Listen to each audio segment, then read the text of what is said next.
अस्सलाम वालेकुम मम्मा यार पाकपतन ज़िला पाकपतन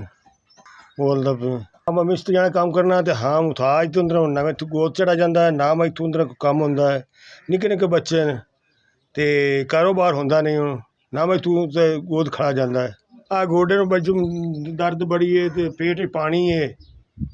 जद काम नहीं हो सकता काम दिहाड़ी देंदे नहीं हैं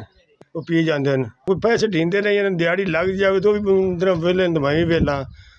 दिहाड़ी ढींदी नहीं बच्चों ने रोजी कमावन तो बड़े तंग आए तो रोजी लभ जाए